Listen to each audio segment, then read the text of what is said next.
Surfers Paradise Street Track is one of the most unique tracks in the world. Concrete canyons and car-killing curves. It's the carnage on the coast that they come to see.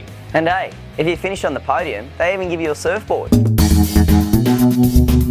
Add to that the sun and the fun, and you've got all the ingredients for one of the most enjoyable race weekends of the year. The circuit that's used now is actually a shortened version of the original IndyCar track that was created back in 1991. I've got to say, I like the new track better than the old. I know there's a lot of fans of the former IndyCar layout, but the fact was the racing was no good on the old layout for V8 Supercars. Guys would drive around for 20 laps with their brakes cooked, unable to pass anybody. And when they did try to launch an overtaking manoeuvre, they ended up in a hotel escape road or something. The modern track with the endurance format is a real winner. The circuit is absolutely relentless.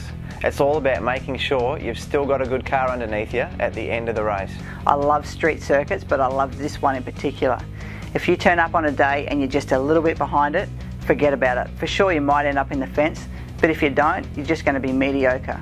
You have to be in front of the car, 1 or 2 corners at each point of the track. Gold Coast is a track that I really like. I was there originally when it first started. I've run Oscar, NASCAR, V8, Group A, Porsche, all sorts of cars around there, touring car masters, and I love it.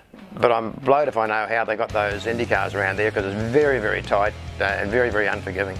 Racing on service has to be one of the highlights of the year. I mean, it's on the beachfront and it's the biggest party of the year. Add a couple of surfboards to that and it's a bloody good weekend. I think of 2 things. Party atmosphere. Hello, ladies. But also a really grueling event. You've got the curbs where the cars bounce off, and it's a really, really taxing event on the cruise. The Surfers Paradise track is born from a great era of Australian motorsport. From John Andretti winning that first race back in the 90s to the current format that we run, I think it's pretty cool. But I will admit, you do kind of get a bit of a sore neck because you spend most of the time just looking up at the balconies. These days, the race is the final leg for the Pertec Enduro Cup. And even in this short space, it's become a trophy that all V8 Supercar drivers want to win. Last year, Dean and I picked up a surfboard. And even though surfing ain't my thing, I'd love to add a few more surfboards on the wall at home.